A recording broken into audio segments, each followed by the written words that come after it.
și 3 minute atâta vă țin. Eu o să vorbesc simplu doar despre safety în momentul de față. Regulă de bază pe această locație. Cei care au high capa, dacă nu ai o replică de SO în brațe și folosești high capa, nu ai voie să angajezi decât foc cu foc. Repet, foc cu foc. Cine folosește high capa? Foc cu foc. Cine intră în clădire? În clădire nu ai voie să tragi decât foc cu foc. Cu orice tip de armă. Deci dacă ai intrat în clădire, angajezi foc cu foc. Distanțele de angajare minime sunt cele aplicate la SAT Vanii 1-1, 1-0 și așa mai departe. 100 de metri, 1 metru minim, 110,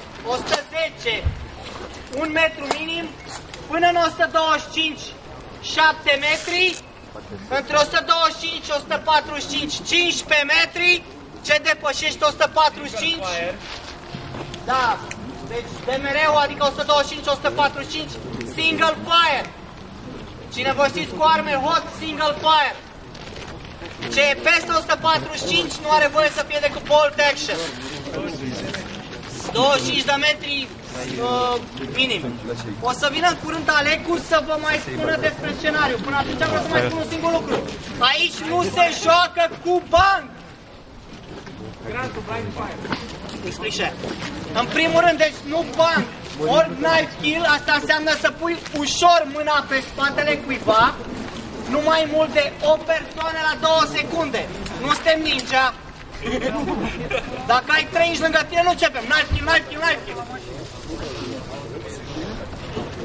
Blind fire. E cineva care nu știe ce la blind fire? Ok. Pentru începători, blind fire înseamnă să tragi fără să te uiți pe sistemul de ochire al armei.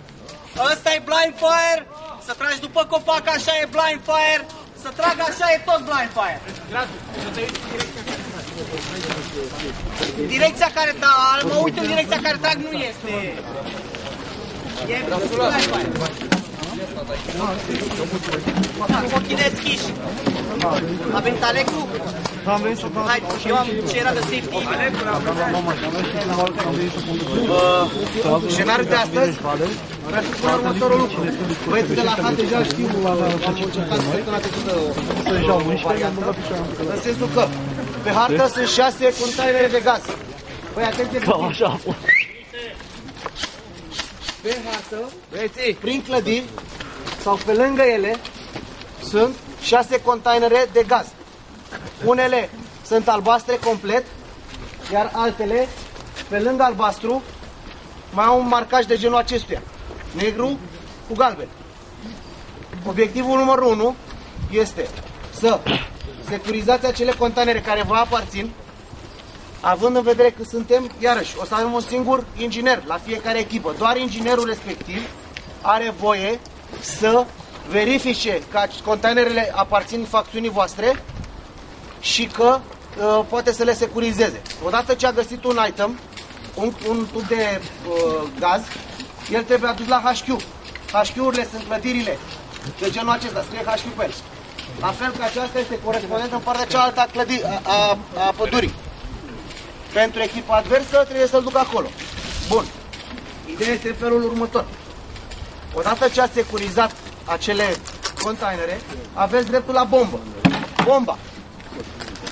Dacă aveți bomba, trebuie să vă duceți să cuceriți HQ-ul advers. Asta înseamnă că trebuie să eliminați toți adversarii din HQ-ul respectiv și securizată 45 de minute HQ-ul ăla cu bomba.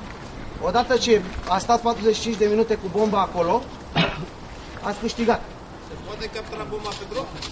Bomba nu se poate captura și nu poate fi transportată decât în prezența inginerului. Adică un inginer trebuie să aibă întotdeauna mâna pe ea. Dacă inginerul a murit, bomba rămâne pe loc. La fel și cu tuburile de gaz. Dacă inginerul advers, să spunem, a găsit tubul de gaz al echipei adverse, el îl lasă la loc unde l-a găsit. Dacă a murit. Dacă am... Nu, al echipei adverse zic. De echipa adversă. Nu pui mâna pe cine al tău. Nu pui mâna pe cine al tău, asta e ideea. Nu le ascundeți, nu le dați cu frunze peste crengi, etc. Bun, dacă inginerul echipei a găsit un item și în drum spre HQ a murit, el după ce a murit îl lasă jos, se duce la respawn, respawnul este instant, se întoarce, îl recuperează și îl duce mai departe spre HQ. Poftim? Nu, o să avem bleeding time, asta e ideea. Facem cu bleeding time pe loc 3 minute. Bleeding time 3 minute. Poftim? Poftim? Sau spun la număr de oameni ale tăi. Bă, suntem mulți. Zice să lăsăm din 10 minute cum mai sunt cu minte la respawn. Ok, atunci facem în felul următor. Respawn, ai murit, nu există bleeding time, dar din 10 în 10 minute te respawnezi. Ideea este în felul următor. Te duci la respawn, îl facem la și 10, la și 10, la și 10. Da. Ok, la și 10, la și 20, la și 30, și 40, și 50 și fix, te respawnezi. Ok? Da? Și ca fapt divers, în momentul ăsta e 10-50. Întrebare. Nu merge bine. O echipă a luat alea 3, la recuperarea 30. Da. După ce a recuperează și echipa cealaltă. Cum se face? Cei care recuperează itemurile au dreptul la bombă. Următorii nu mai contează. Niciodată ce s-a recuperat bomba, nu mai contează. Următorii nu mai contează. Dar unde o să stea bomba? Și bomba deocamdată o să stea cu mine aici. Și în momentul în care eu dai... Obiect ieșit din joc.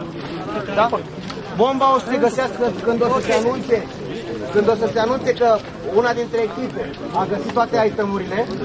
O să vin, verificăm că sunt toate itemurile acolo, în HQ-ul vostru. Ce? Ele sunt, ale voastre sunt doar 3. Cine e inginer? Inginer, nominalizați un om la voi, la echipa aici. Mai timp.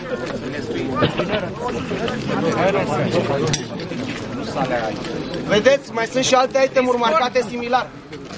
Da? Mai sunt și alte itemuri marcate similar, dar nu sunt tuburi. Sunt cutiuri.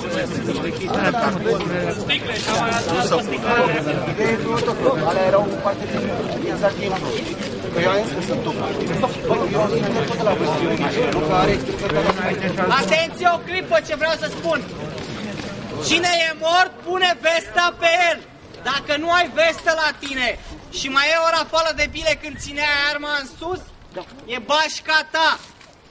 Eu vă spun din experiență, nu ai vesta pe tine, am vreun dubiu că ești mort, eu mai trag. Nu ne înjurați. O recomandare apropo de ce zice Grasul. De multe ori dacă trage unul în tine, tu poți să urli mort, nu te aude. Da? Fiindcă trage în tine. Ridicați arma. Ridicați arma ridicată în sus înseamnă că sunteți mort. Nu ridicați din Georgel? că tot mort sunteți, da? N-am Georgel? Folosiți vesta. Ok, canalele de radio, atenție! Canalele de radio. Echipa cu banderolă folosește de la 1 la 3. Echipa fără banderolă folosește de la 5 la 8. Da. Inginerul. Da? Inginerul se marchează, este cumva marcat sau nu? Nu, dar trebuie să iasă în față inginerii, să știm. Inginerul, nu în față. Ia și inginerul al lui. Dubiosul! Dubiosul! Vedeto, vină încoace! Ai diplomă sau nu? Coaie, nu! Nu cred, am ajuns acasă. Inginerul lor? Băi! Uitați-vă! Inginerul vostru, ca să știți, da? Dubios! Diploma! Gigi Flex! Dubiosul vostru!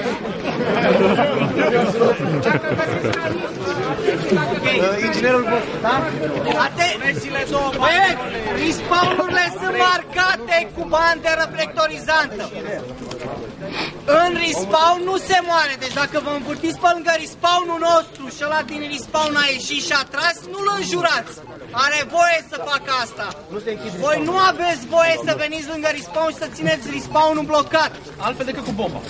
Deci încercați să-l ocoliți.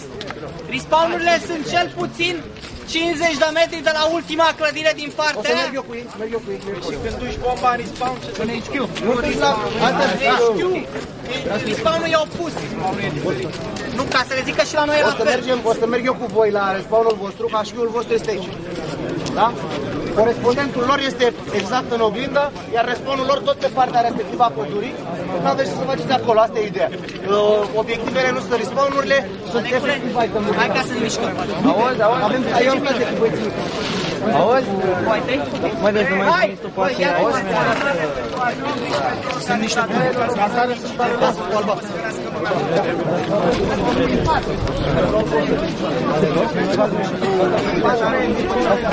Deci ale noastre sunt albastre, eu zic ce a zis. Băi, atenție! Băi, Clipă! băieții, item-urile voastre sunt albastru simplu, da? Tuburile albastru. Ale lor sunt cu marcajul ăsta. Ale noastre sunt cu pile propan albastre și au un scoș de la galben cu negru pe ele.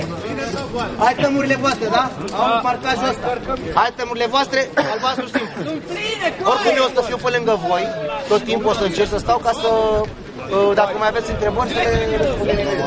Hai, direcția! Da, spre respawn. Alecu, s-a întrebat de canalul urbanizat. De canalul urbanizat, domnule Pacu. S-a întrebat și așa. Noi să unul ce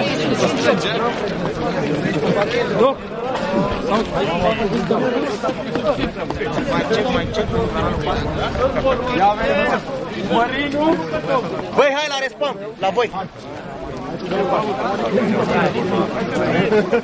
Da, man, da, man, mersi mult de tot, apreciez. Iulian, ce faci, mă? Ia, banderole, cât să duci? Duci acolo?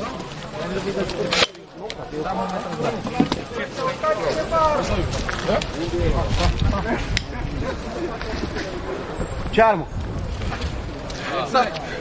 s-a întors așa. Da. Nu poți să dai, doar focul.